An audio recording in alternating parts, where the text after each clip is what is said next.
여러분 안녕하세요. 해양사시기 시즌2 진행의 김혜나입니다. 네, 여러분 더 강력해진, 더 치열해진 해양사시기가 돌아왔습니다. 2월 5일에 어디서도 볼 수 없었던 실계좌 투자대회를 저희는 기다려보면서요. 자, 이 시간들을 또 저희는 알짜배기로 활용을 해서 해외 선물의 모든 것, 그리고 성공투자 비법까지 여러분께 모두 공개해드리고 있습니다. 자, 오늘도 역시나 쟁쟁한 트레이더를 모시고 저희가 여러분께 솔직한 투자 팁 공개해드리도록 하겠습니다. 오늘도 끝까지 함께해 주시고요. 해양사신기 지바로 출발합니다.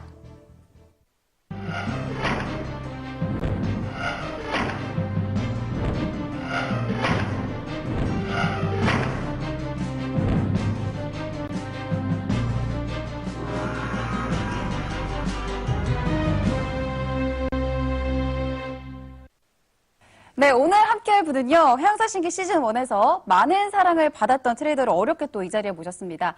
항상 일희일비하지 않는 모습, 그리고 어떻게 보면은 돌부처 같은 모습으로 트레이딩을 하면서 사신리그를 통해서 1시간 반 만에 170만 원의 수익금 올리는 모습을 보여주기도 했던 분인데요. 어떤 트레이더인지 짐작이 가시나요? 바로 화면으로 공개해드리겠습니다.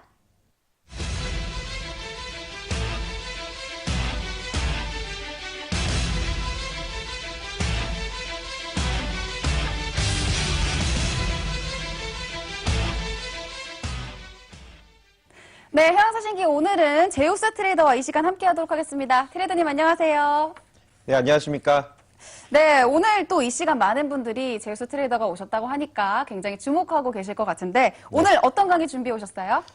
지난 강의 때는 제가 이제 기법적인 부분을 조금 다뤄드렸는데, 뭐 추세 보는 방법에 대해서 말씀드렸는데, 오늘은 기본적인 부분, 기본적 분석에 대해서 해외 선물 주요국 경제 지표는 어떻게 분석을 하고 어떻게 확인을 해야 되는지에 대해서 간단하게 준비를 해봤습니다.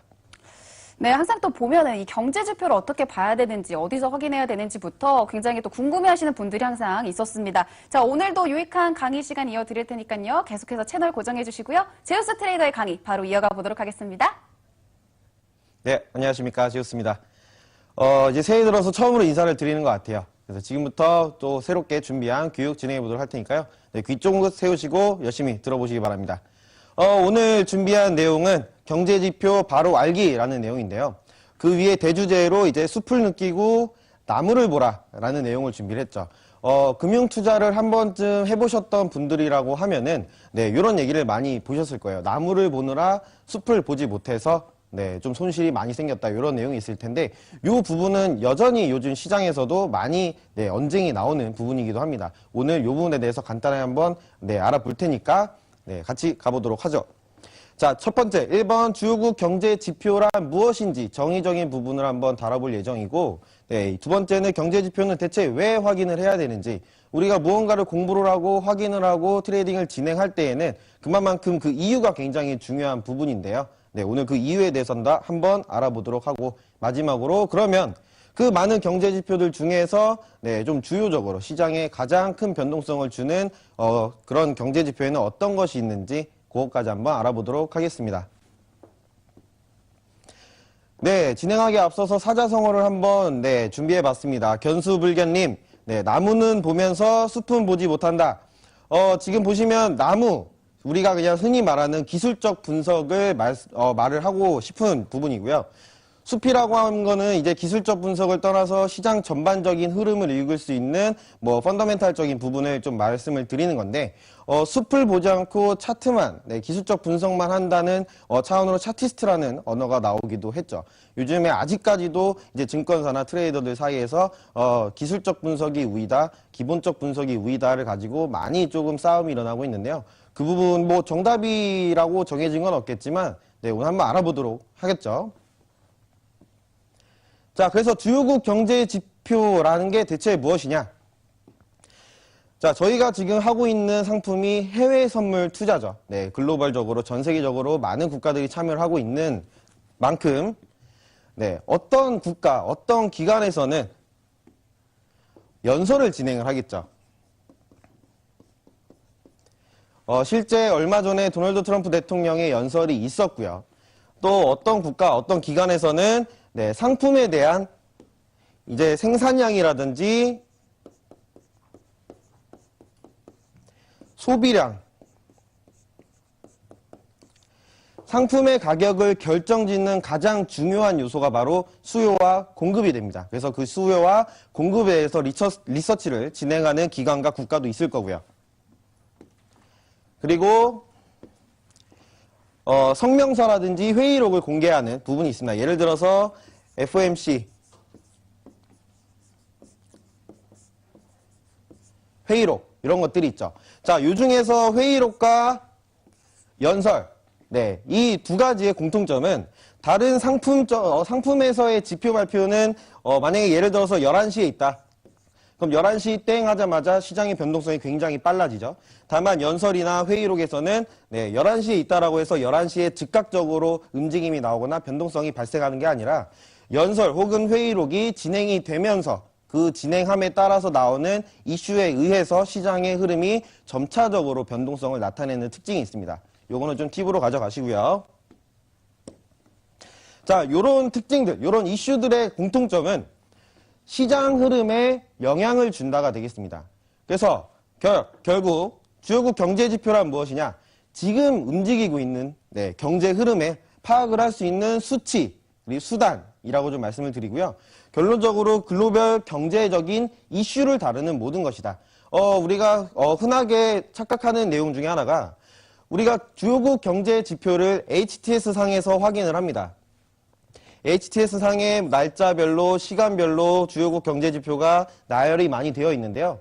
요것만 경제 지표다라고 생각하시는 게 아니죠. 요거 외적으로도 얼마 전에 이제 스위스에서 일어나고 있는 세계 경제 포럼에서 도널드 트럼프 대통령이 달러와 강세에 대해서 언급을 하고 언급과 동시에 바로 시장의 단기적인 흐름을 변화를 가져다 줬죠. 그런 식으로 그 내용이 여기에 포함되어 있지는 않았지만 그런 조금 경제적인 권력을 가지고 있는 그런 핵심 인물들의 발언 하나하나가 영향을 미칠 수 있다. 그래서 그런 부분에 일정이 없다 하더라도 그런 부분에 영향을 많이 받을 수 있으니까요. 뉴스 같은 건 항상 참고를 같이 해주시면 더 좋겠죠. 자, 그래서 주요국 경제 지표라는 것은 우리가 지금 투자를 하고 있는 이런 금융시장에 영향을 줄 수 있는 모든 경제적인 이슈다. 이렇게 좀 정의를 내리면서 다음으로 넘어가 보도록 하겠습니다. 자, 그러면 주요국 경제 지표를 왜 확인을 해야 되느냐? 이전에 요거를 보는 건데요. 오른쪽에 요거는 이제 기술적인 분석을 의미를 해보는 겁니다. 그리고 좌측에 있는 요 내용은 기본적 분석인데요. 기본적 분석 중요하죠. 기술적 분석 중요합니다. 지난 강의는 제가 기술적 분석 중에서 기초에 대한 추세에 대한 부분을 설명을 드렸던 부분이고요. 이번에는 이제 기본적 부분을 말씀을 드리는 건데, 자, 남들은 다 펀더멘탈이다, 시황이다 얘기를 많이 합니다. 너는 차티스트다, 너는 기술적인 분석밖에 못하니까 너는 전문가가 아니다, 너는 트레이더가 아니다 라고 말씀하시는 분들도 계세요, 심지어. 근데 이 부분은 누가 옳다 그르다 할 수 있는 게 아니라 서로 조화를 이루어야 뭔가 하나가 완성이 돼서 숲과 나무가 만들어지겠죠. 나무들이 완성이 돼야 숲이 형성이 되듯 숲과 나무는 공존을 할 수밖에 없습니다. 그래서 우리는 두 가지를 다 가져가야 된다. 오늘 가져가는 방법에 대해서 말씀을 드릴 건데요. 자, 일단 기술적인 분석과 기본적인 분석을 둘로 나눈다는 것 자체가 말이 안 된다고 저는 생각을 합니다.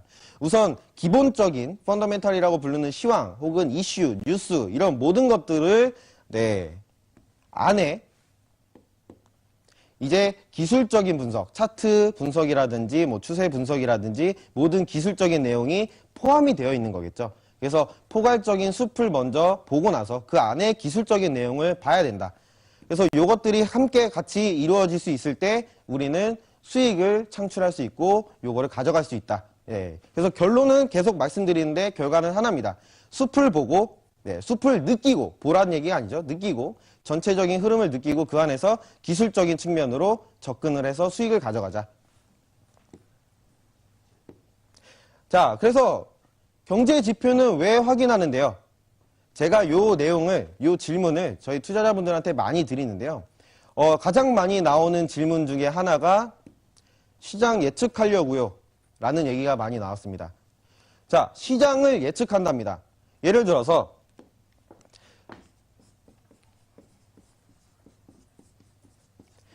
자, 금리 인상이라는 이슈가 있습니다. 뭐 당장 지금 이 시간에 금리 인상, 당장 10분 뒤에 금리 인상 발표를 나온다고 예측을 하겠습니다. 예정을 해보겠습니다. 네, 근데 결과가 나왔을 때 금리가 결국 인상이 됐고요. 투자자들은 예측을 하겠죠. 금리를 올리면 당연히 달러 가치가 올라갈 것이고 그에 반해 골드 가치는 떨어질 거다. 그래서 금리 인상 발표 전에 제가 골드를 매도를 먼저 포지션을 잡고 있었습니다. 근데 원래 금리 인상이 되고 나서 골드가 급등이 나오네요. 어떻게 된 걸까요? 자, 수치로 봤을 때 우리가 이론적인 내용을 봤을 때 금리를 인상하게 되면은 상대적인 안전자산의 가치는 떨어져야 되는 게 맞는데 오히려 골드의 상승세가 나오고 있습니다. 이것은 왜 그러냐? 뒤쪽에서 말씀드리도록 하고요. 그러면 경제지표는 대체 왜 확인을 해야 되냐? 이런 식으로 방금 말씀드린 것처럼 이론적인 부분으로 접근을 했을 때는 골드를 하방으로 잡아야 되는 게 맞지만 결과론적으로는 상방이 나왔죠. 그런 식으로 결과를 예측할 수 없다. 앞으로 이루어지게 될 시장의 흐름을 우리는 알 수가 없다. 그렇기 때문에 절대 시장의 흐름을 예측하기 위해서 보는 것이 아니라 앞으로 발생하게 될 시장 변동성을 준비하기 위해서 한 박자 물러서기 위해서 우리는 경제지표 발표를 확인을 하고 잠깐 물러난다 라는 얘기를 드리고 싶습니다. 자, 시장의 흐름은요. 물론 뭐 기업들의 실적이라든지 어떤 발표에 의해서 시장의 흐름이 만들어지기도 하겠지만 시장의 흐름을, 시장의 가격을 형성하는 것은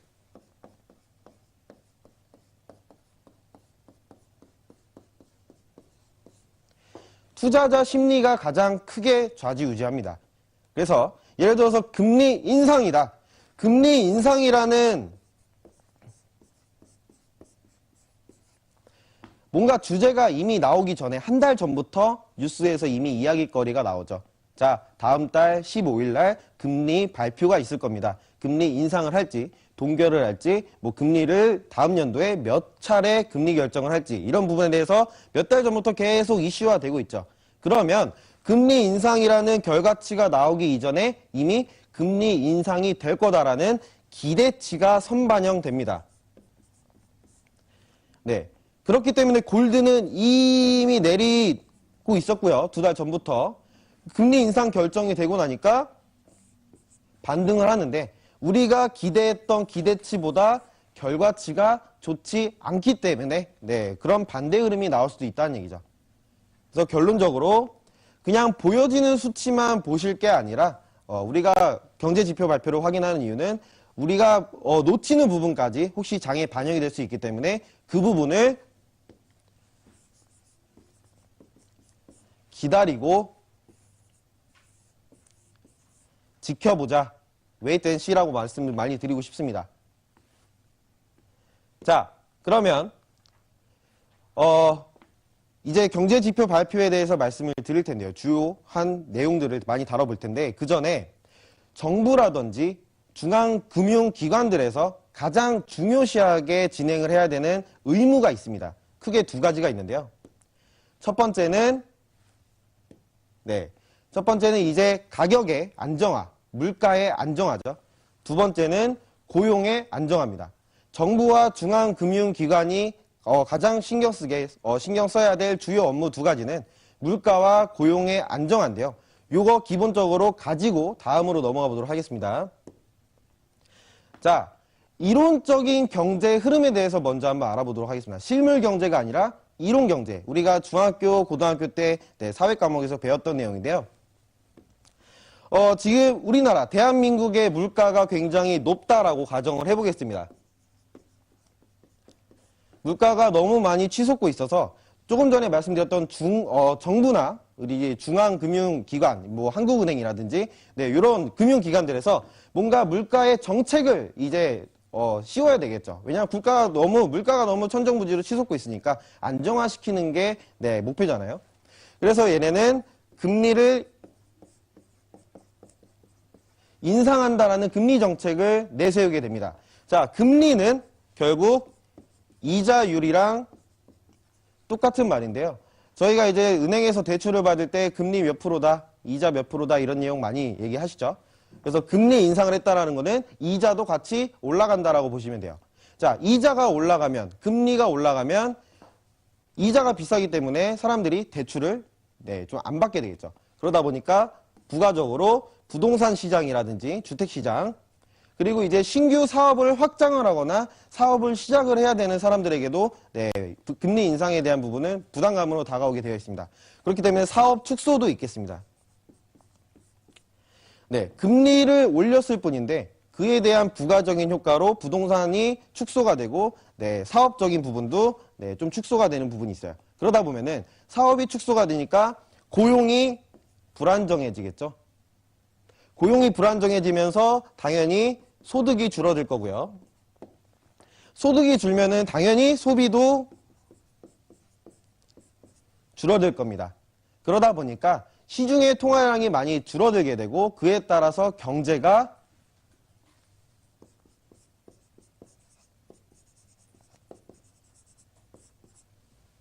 안 좋아지게 되겠죠. 왜냐하면 화폐의 가치가 많이 하락을 하기 때문에 요 그림을 보시면은 달러를 연료로 쓰고 있어요.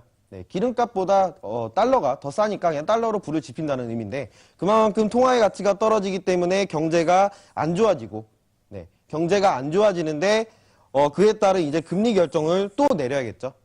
그럴 때 하는 게 금리 인하가 됩니다. 자, 가격이 물가가 올라서 금리 인상을 했더니 이런 고용이 불안정해지고 대신에 가격이 조금 안정화는 됐어요. 가격이 안정화됐는데 자, 가격이 안정한 적당 수준에 이루어졌을 때 유지가 되면 상관이 없지만 가격이 떨어진 상황에서 너무 오랜 시간을 가지게 하게 되면은 오히려 경제 상황에는 안 좋은 적신호로 형성을 하게 됩니다. 그러다 보면은 오히려 경기 침체라는 디플레이션이 발생을 하게 되고 디플레이션이 발생을 하게 되니까 다시 경제를 활성화시키기 위해서 금리를 인상을 하겠죠. 자, 금리를 인상을 했더니 아까와는 반대로 고용이 늘어나고요. 주택시장이 활발해지고요. 소득이 늘어나면서 소비도 증가를 하게 되고요. 소비가 증가하게 되니까 시중에 통화량이 또 많아지죠. 시중에 이제 우리가 소비를 하면서 쓰는 돈이 많아지기 때문에 통화량도 증가를 하고 다시 한번 물가가 올라가면서 경제가 올라가는 이런 사이클이 계속해서 발생을 합니다. 물론 이론적인 내용이고 실물 경제에서는 또 반대로 일어나는 경우도 좀 많이 있어요. 자, 그래서 우리가 여기서 가져가야 될 거는 금리 인상과 금리 인하 그리고 인플레이션과 디플레이션은 항상 공존한다. 이 내용 가져가면서 금융기관이나 정부가 주로 해야 되는 의무감 이 두 가지 알고 다음으로 넘어가 보도록 하겠습니다. 자, 그래서 경제 지표를 보는데 아까 전에 수많은 경제 지표가 있다라고 말씀을 드렸고요. 그 안에서 좀 분야 나눠볼 수가 있어요. 예를 들어서 주식에서는 뭐 IT주, 무슨 주 이렇게 있죠. 그것처럼 경제 지표에도 분야를 세 가지로 제가 한번 나눠봤는데요. 첫 번째, 고용 분야. 두 번째, 이제 재고, 생산, 공급 분야. 공급이랑 수요 분야. 마지막, 이제 통화나 금리 분야. 고용 분야. 고용 관련된 지표가 시장에 굉장히 영향을 많이 미치는 경우가 많습니다. 아까 말씀드린 것처럼 고용이 늘어난다, 소득이 증가하고 소비가 증가하면서 경제가 활성화된다. 이 부분은 이제 상품 선물에 대한 내용인데요. 아까 말씀드린 것처럼 상품 선물, 상품의 가격을 결정짓는 것은 수요와 공급이라고 했는데 그 수요와 공급에 대한 지표, 마지막으로 아까 예시로 드렸던 뭐 금리 결정이라든지 뭐 통화정책 회의라든지 통화에 대한 부분, 경제에 직결되는 부분이죠. 이렇게 세 분야로 한번 나눠서 크게 한번 보도록 할게요. 자, 첫 번째, 비농업 고용지수입니다. 비농업 고용지수. 비농업 고용지수는 우리가 알고 있는 모든 해외 선물의 중요 경제 지표 중에서 가장 변동성을 크게 나타내는 지표인데요. 영어로는 non-farm이라고 하고 비농업, 말 그대로 비농업 부분입니다. 농업이 아닌 부분, 아닌 모든 분야의 모든 고용을 다루는 지수예요. 네, 그래서 요거에는 이제 인턴이라든지 뭐 계약직, 정직원, 아르바이트 모든 내용이 다 포함된 지표 발표고요. 자, 농축산업을 제외한 전월 고용 인구수 변화를 측정을 합니다. 당월이 아니라 지금이 1월이기 때문에 1월의 고용 지수를 2월달 첫 번째 주 금요일에 발표를 하게 되는 것이죠. 자, 그래서 발표치가 예상치보다 크다라고 할 경우에는 당연히 일자리 수가 많이 증가했다라는 얘기가 될 거고요. 네, 그만큼 경기에는 호재로 작용을 합니다. 반대로 발표치가 예상치보다 적다라고 하면은 일자리 수는 반대로 감소를 할 거고 경기에는 악재로 작용을 하겠죠. 네, 그래서 이 내용 가져가시고 네, 비농업 고용지수는 아까 말씀드렸던 것처럼 1월에 고용지수표가 2월에 발표가 된다. 실업률이랑도 좀 관련이 있는데 자, 고용이 저만큼 많이 되고 네, 고용이 저렇게 줄어들고 실업률이 저렇게 많고 줄고 그게 한 달 기준으로 매번 네, 발표가 나옵니다. 그래서 회원분들 이렇게 생각을 많이 하시죠. 전달의 거를 나중에 발표를 하는 거기 때문에 지표 자체가 후행성이 아닌가요? 그리고 실업을 고용을 저렇게 많이 하면은 그 인구수가 다 감당이 되나요? 라고 말씀들을 많이 하시는데요. 미국이라는 나라는요. 고용이 굉장히 탄력적이죠. 네, 고용이 굉장히 탄력적입니다. 우리나라 같은 경우는 한번 회사에 취업을 하면은 그냥 늙어 죽을 때까지 뼈를 묻겠다. 이런 충성심 있는 문화가 자리 잡은 반면에 미국이나 유럽 국가들은 그렇지가 않습니다. 고용이 굉장히 탄력적이고 그만큼 경기 사이클이 굉장히 짧죠. 그거를 반영한 가장 트렌드한 지수라고 보시면 될 것 같고 자, 요거랑 비슷하게 ADP 비농업 부문이라는 것도 있습니다. 네, ADP라는 것은 회사를 지칭하는 거고요. 오토매틱 데이터 프로세싱이라는 네, 회사를 명칭하는 거고 네, 이거는 이제 국가에서 진행을 하는 거라고 하면은 이거는 사기업, 네, 기업에서 진행하는 비농업 부문 고용 변화를 나타냅니다. 요거는 비농업 고용 지수가 매월 첫째 주 금요일이면 이틀 전 수요일에 발표가 되는 만큼 네, 정부 데이터보다 비농업 고용 지수의 지표를 선행하는 네, 역할을 하기도 합니다. 자, 그래서 비농업 고용지수라는 지표는 고용에 관련된 거, 고용에 관련된 내용은 시장 경제에 굉장히 큰 영향을 미친다. 그 중에서 가장 큰 영향을 미치는 네, 경제 지표 발표고요. 그거 하위로 네, 예고편이라고 보시면 되겠죠. ADP 비농업 고용지표라는 것도 있다. 자, 두 번째 많이들 알고 계시는 원유 재고. 에너지정보국에서 이제 주기적으로 주간 변화, 이제 기업에서 사용하는 이제 원유, 기름의 사용량, 재고량을 계속 발표를 합니다. 그거에 따른 재고량과 생산량, 이런 부분을 네, 통계화해서 수치로 나타내는 건데요. 뭐 당연하겠지만 발표치가 예상치보다 높다. 재고에 대한 발표치가 예상치보다 높다. 네, 그러면은 우리가 예상한 것보다 재고가 많이 남았다라는 뜻이 되겠죠. 네, 우리가 예상한 것보다 재고가 많다라는 거는 네, 그만큼 수요가 적었기 때문에 재고가 많이 남았다는 뜻이 되겠고 그러면은 수요가 적기 때문에 네, 공급 대비 가격이 하락할 수밖에 없겠죠. 반대일 경우에는 흐름이 반대로 이어질 거고요. 자, 요 그림도 원유 재고, 원유 생산량에 대한 그림을 나타낸 건데 자, 요거는 무슨 기계 같이 생겼죠?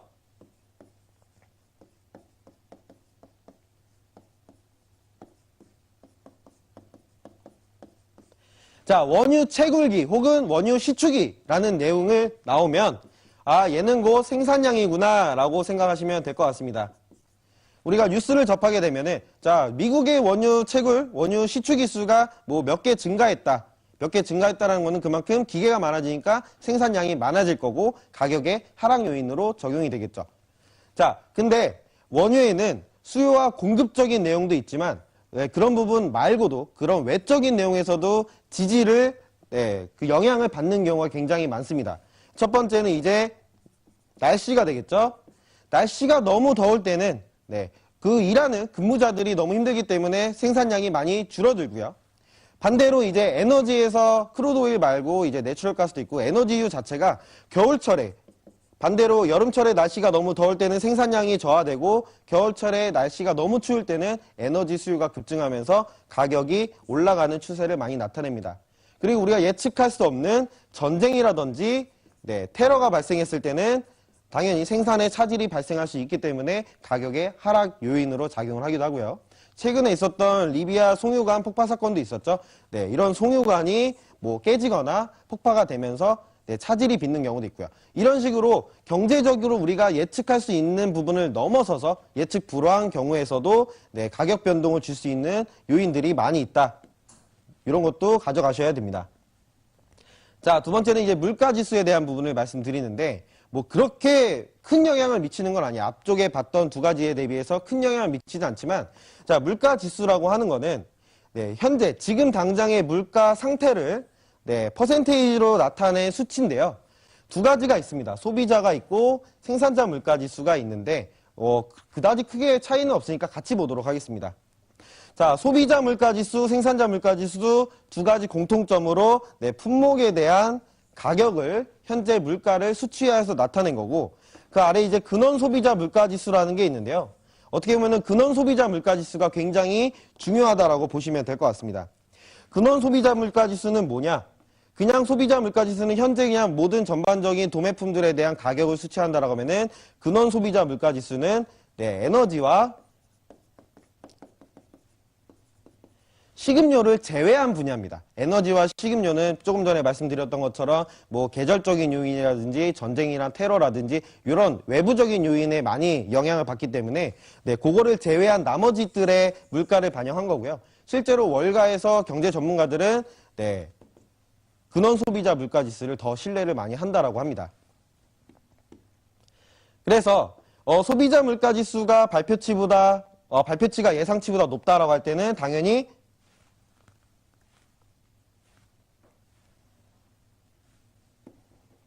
물가가 너무 높기 때문에 경제에 좋지 않다라는 거. 물론 경제의 흐름에는 굉장히 좋은 영향으로 작용을 하지만 저희 같은 이제 국민들이 보기에는 너무 먹고 살기 힘들다. 이런 내용이 되겠죠.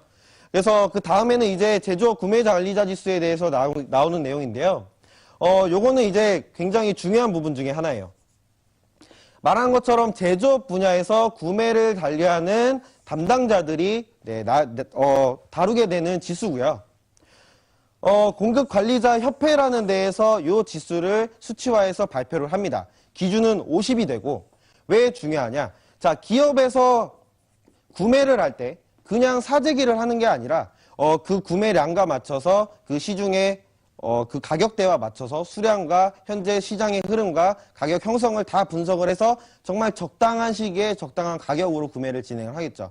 그래서 정말 난다긴다는 금융 전문가들이나 그런 금융적인 기업들에서도 구매 관리자 지수를 굉장히 중요한 척도로 활용을 하고 있고요. 그만큼 굉장히 중요하니까 기억을 하고 넘어가셔야 되는데 기준이 50이라는 수치를 기준으로 갑니다. 그래서 발표치가 50보다 높을 경우에는 일자리가 많이 증가했구나. 일자리가 증가했으니까 고용의 증가는 경제에 많은 영향을 미친다고 했죠. 소득이 증가할 거고 소비가 증가할 거고 경기에는 호재로 작용을 한다. 반대일 경우에는 고용이 불안정화되면서 경기적으로 악재로 작용을 한다. 이런 내용 가져가시면 될 것 같고 얘 또한 비농업 고용지수 이전에 발표가 되면서 비농업 고용지수의 예측을 할 수 있는 도움을 주는 지표로 활용을 할 수도 있습니다. 이렇게 해서 이제 내용을 진행을 다 했는데 아까 전에 초반에 말씀드렸던 사자성어를 조금 제가 바꿔봤어요. 이런 사자성어는 존재하지 않습니다. 제가 그냥 만들어냈습니다. 성감님 후견수라고 해서 그냥 제가 아는 한자를 막 갖다 붙였는데요. 먼저 자꾸 똑같은 실수를 하네요.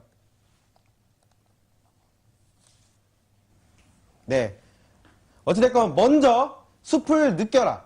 먼저 숲을 느끼고 나중에 나무를 보라. 그래서 오늘 말씀드렸던 숲에 대한 내용, 경제 지표라든지 시황이라든지 경제의 흐름, 이슈 같은 거를 먼저 느낀 후에 그 안에서, 그 틀 안에서 그 작은 부분, 기술적인 부분, 나무를 가져가시면 경제적인 부분, 기술적인 부분, 기본과 기술을 다 겸비하면서 수익을 극대화할 수 있으니까요. 앞으로는 뭐 기본이 우선이다, 기초가 우선이다, 뭐 이런 걸로 싸우지 마시고 기술과 기본을 같이 가져갈 수 있는 그런 훌륭한 트레이더가 같이 돼봤으면 좋겠습니다. 오늘 준비한 내용은 여기까지입니다. 네, 제우스 트레이더와 함께 오늘도 유익한 시간을 함께 꾸려봤습니다.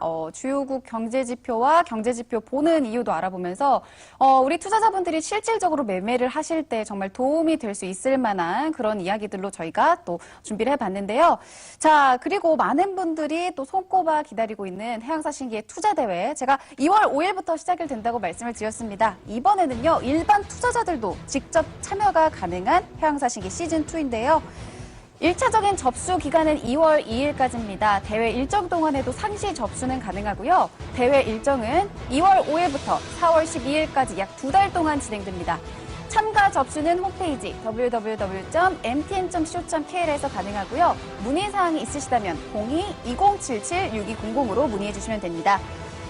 자, 그리고 해양사신기 시즌2는요, 참가 혜택도 엄청납니다. 상위 5명에게는요, 트레이더스 캠프 초대장이 수여되고요, 상위 10명에게는 해외 선물 특별 이벤트 수수료로 매매할 수 있는 기회까지 주어집니다. 많은 참여 부탁드리도록 하겠습니다. 자, 그럼 이번에는요, 또 많은 시청자분들이 기다리는 시간이실 것 같습니다. 제우스 트레이더의 시각을 따라서 해외 선물의 종목들, 실제로 지금 실시간으로 같이 리딩을 해보는 시간인데요. 트레이더님께 좀 여쭤보도록 하겠습니다. 지금 시간에서 저희가 보면 좋을 만한 종목, 좀 눈에 띄는 종목이 있으신가요? 네, 역시 지금 11시 반이 되면서 이제 미국 본장이 개장을 했고요. 그에 따라서 가장 활발한 변동성을 나타내게 될 나스닥 지수 종목을 좀 주로 보셔야 될 것 같은데요. 지금 보시면은 생각보다는 흐름이 많이 나오고 있지는 않습니다. 전체적인 추세를 30분 봉으로 봤을 때, 네, 전체적으로 대세 상승기를 꾸준하게 이어가고 있는 상황에서, 지난 주말에, 네, 연방정부 셧다운에 대한 부분이 나왔고요.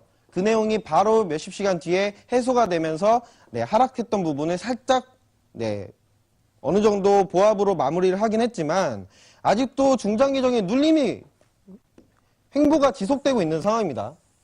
지금 요 검은색 선이 중심선인데, 네, 당일 고가와 저가의 중간값인 중심선인데요. 지금 중심선 기준으로 지지를 받고 다시 반등을 하느냐, 중심선 기준으로 뚫고 하방으로 빠지느냐의 기준입니다. 근데 제가 항상 매번 말씀드리는 거, 추세를 먼저 읽어야 그 안에서의 이제 진입을 할 수 있다라고 말씀드리는데요. 자, 이 주황 색깔 21선을 기준으로 시초부터 한번 잡아봤을 경우, 네, 장을 흔들면서 추세를 못 만들어주고 있죠.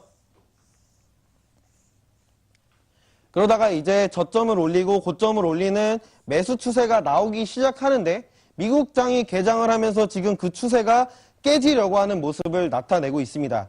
지금 보시면, 전저점을 잡아놨던 내용에서, 네, 요 라인 지금 전저점 라인이 무너지게 되면은 이제 저점이 무너지면서 네, 이제 변경이 되겠죠, 추세가. 지금 당장 볼 수 있는 추세는 없지만 단기 추세를 보시는 분들은 네, 저처럼 지금 틱 차트를 좀 활용을 하시고요. 지금 중심선에서 지지를 받고 있고, 만약에 여기서 전저점을 무너뜨린다라고 하면은 매도 국면으로 보시는 게 맞을 것 같습니다. 그래서 중심선 이런 지지대나 저항대를 돌파할 경우에는 횡보를 이어가거나 단기적인 눌림을 견디고 나서 다시 한번 재도파할 때 추세가 강하게 터지는 경향이 있으니까 지금 여기 잡히고 있는 요 라인을 전저 라인으로 생각을 하시고 20일 이동평균선 기준 눌림을 한번 견디고 다시 한번 요 전저 라인을 무너뜨린다라고 가정을 했을 때 네, 전저 라인 구간에서 매도 접근하시는 게 유리하다라고 판단이 됩니다. 그래서 일단 나스닥 같은 경우는 지금 아직 방향성이 확실하게 잡히진 않았지만 매도 국면으로 먼저 보시는 것을 추천드리면서 목표가 같은 경우는 당일 저가까지 1차적으로 당연히 보셔야 되고요. 6,934라인 정도까지 1차적으로 한번 보셔야 되고, 네, 그 라인을 뚫렸다라고 가정을 했을 때는 요 라인까지 6,915라인까지는 좀 바라보셔야 됩니다.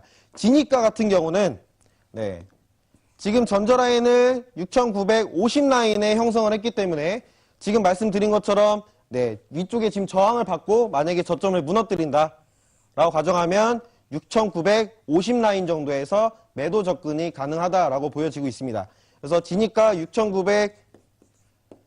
6,950라인에서 매도 접근 보시고요.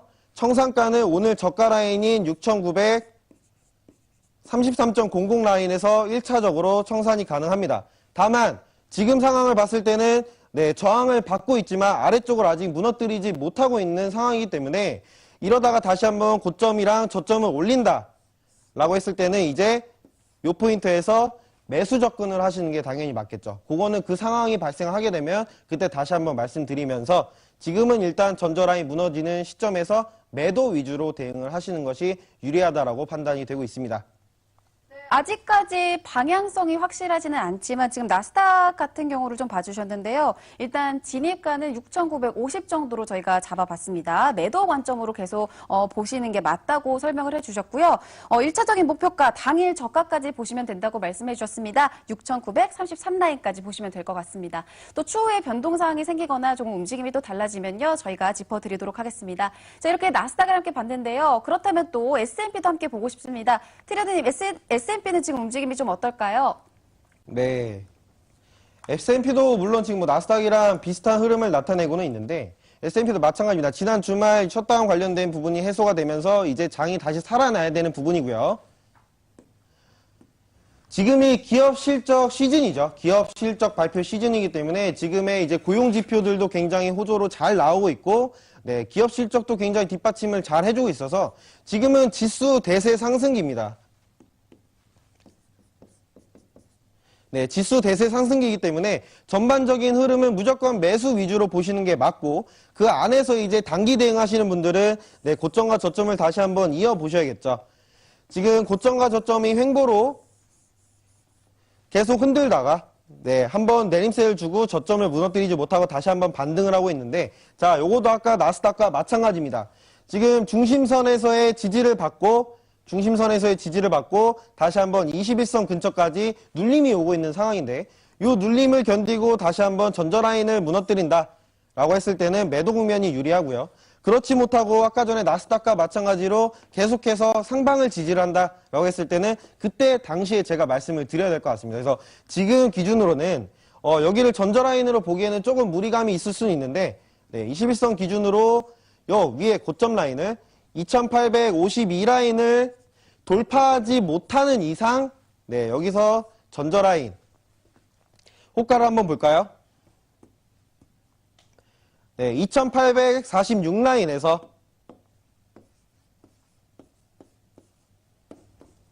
매도 접근을 하는데 만약에 여기까지 무너뜨리지 못하고 다시 한번 고점을 높이면서 반등을 하게 되면은 그때는 다시 한번 진입가를 제시를 해드린다라고 말씀을 드렸습니다.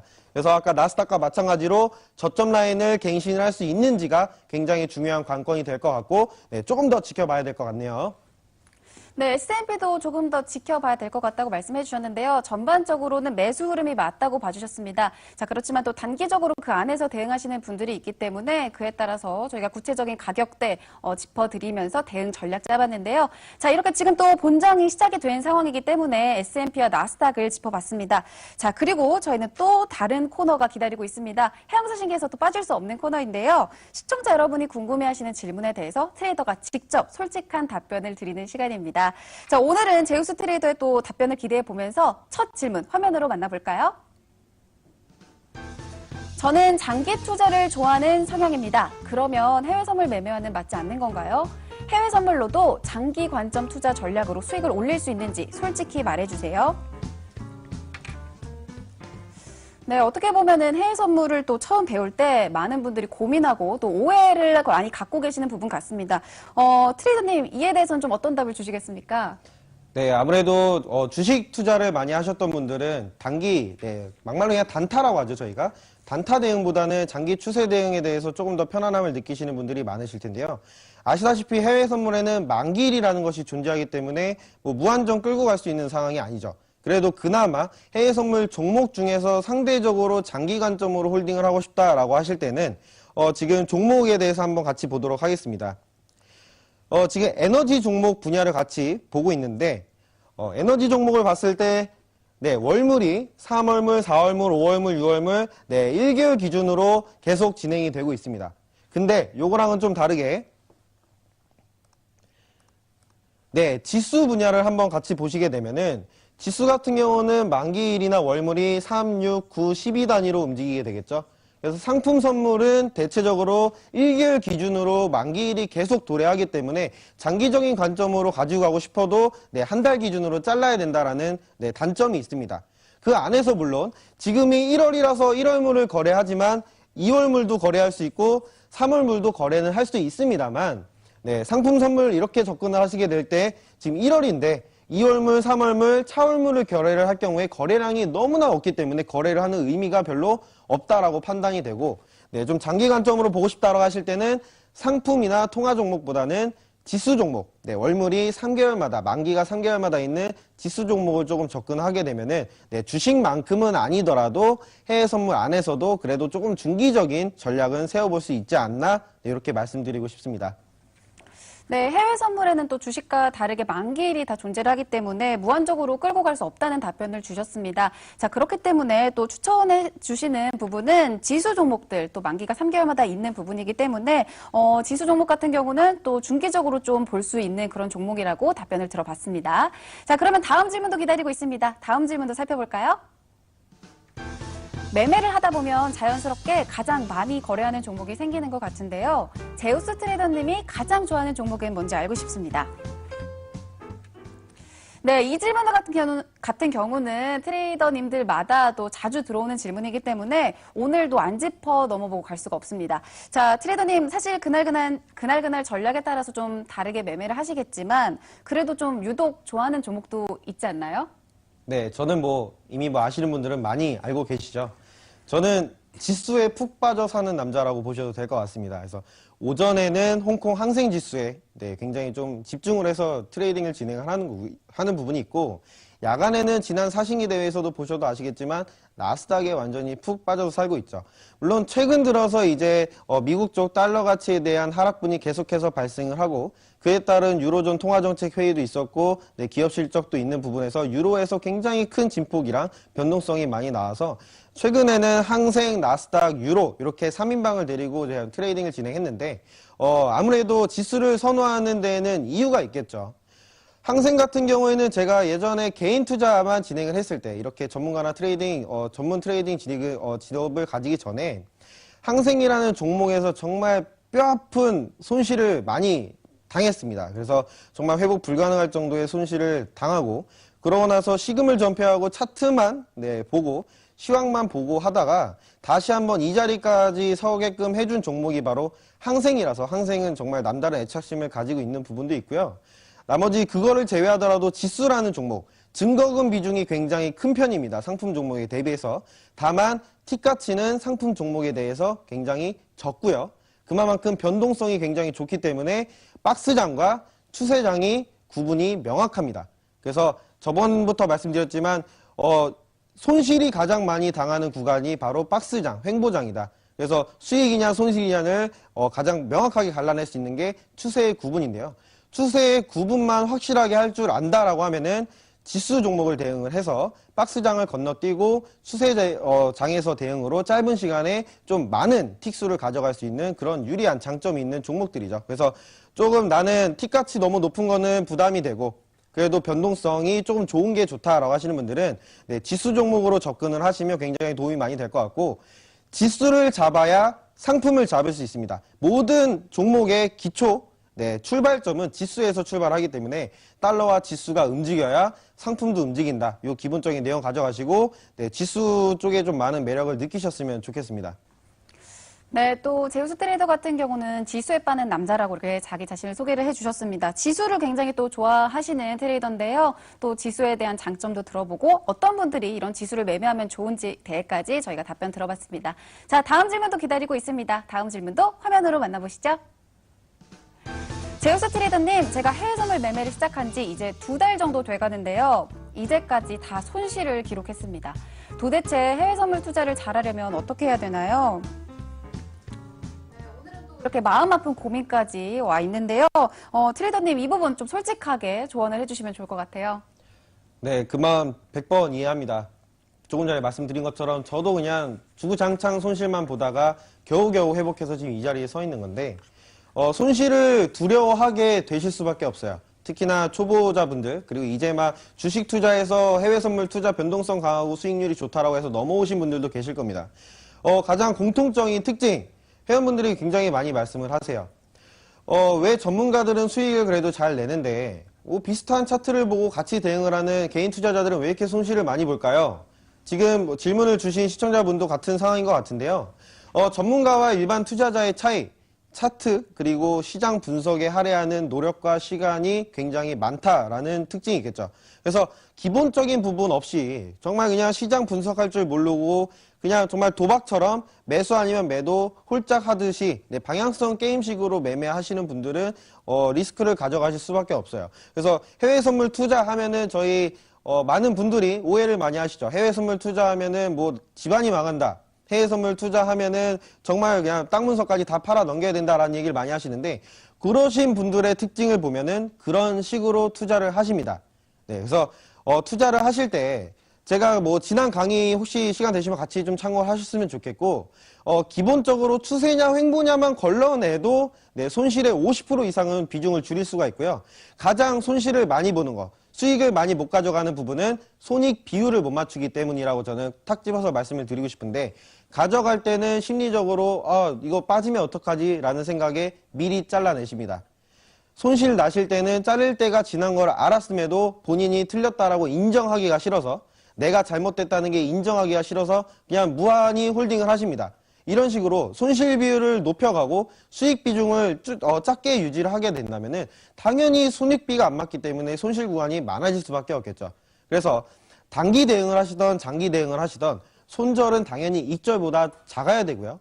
손절의 비중이 많아도, 손절의 횟수가 수익의 횟수보다 많아도 비율로 봤을 때는 비슷비슷할 수 있게끔 비중 처리를 잘 하셔야 되고, 저 같은 경우는 진입을 하더라도 손절가를 먼저 설정을 하고 익절가를 설정할 때 분할로 설정을 하는 그런 습관을 길렀습니다. 그래서 계약수를 조금 두 계약 이상 운용하신다고 하면은 일단 수수료 이상의 수익 구간에서 한 계약 정도는 청산을 하시고 그 다음에 분할로 수익을 가져가신다고 하면은 그런 부분은 조금 많이 해소가 될 수 있지 않을까 싶습니다. 네, 또 손실을 줄이기 위한 방법과 또 손실의 원인에 대해서 저희가 들어봤는데요. 자, 마지막으로 저희는 우리 제우스 트레이더와 함께 지금 나스닥과 S&P 흐름이 어떤지 좀 짧게 한번 볼까요? 네, 그래서 지금 저도 보고 있었는데 아직도 고점을 갱신하지 못하고 있습니다. 그래서 아까 계속 말씀드린 것처럼 여기서 고점을 올리지 못한다라고 했을 때는 저점도 내리지 못한 상황에서 다시 한번 반등을 나가면 이제 매수 접근이 가능하고요. 지금 보시면은 지금 요게 단기 고점이라고 생각을 하시고 요 호가가 6,962.50 정도 되네요. 그럼 6,963 정도 라인을 정고점으로 보시고요. 아래쪽에는 이제 중심선. 그래서 여기랑 여기를 박스로 칠하셔서 여기 상방에서는 매수 접근 하시고 여기 하방에서는 매도 접근 하시면 깔끔하게 될 것 같습니다. 네, 이렇게 또 저희가 마지막까지 나스닥 흐름까지 좀 짚어드렸는데요. 자, 해양사신기 시즌2는 여러분께도 활짝 열려 있습니다. 이제 일반 투자자도 참여가 가능한데요. 해양사신기 시즌2 참가자를 모집합니다. 접수 기간은 1차적으로 2월 2일까지인데요. 대회 일정 동안에도 상시 접수 가능합니다. 대회 일정은 2월 5일부터 4월 12일까지고요. 참가 접수는 MTN 홈페이지에서 가능합니다. 문의사항이 있으시다면 02-2077-6200으로 해주시면 되고요. 해양사신기 시즌2는 참가 혜택도 어마어마한데요. 상위 5명에게는 트레이더스 캠프 초대장이 수여가 되고요. 상위 10명에게는 해외 선물 특별 이벤트 수수료로 거래할 수 있는 기회가 주어집니다. 많은 참여 부탁드리겠습니다. 자, 그렇다면 오늘 또 함께 알찬 시간 꾸려주신 제우스 트레이더와도 여기서 인사 나누도록 하겠습니다. 트레이더님, 오늘 좋은 시간 고맙습니다. 네, 감사합니다. 네, 저희가 오늘 준비한 내용은 여기까지고요. 해외 선물 매매 모든 것을 알아보는 해양사신기 시즌2 다음 주에도 역시나 계속해서 이어질 예정입니다.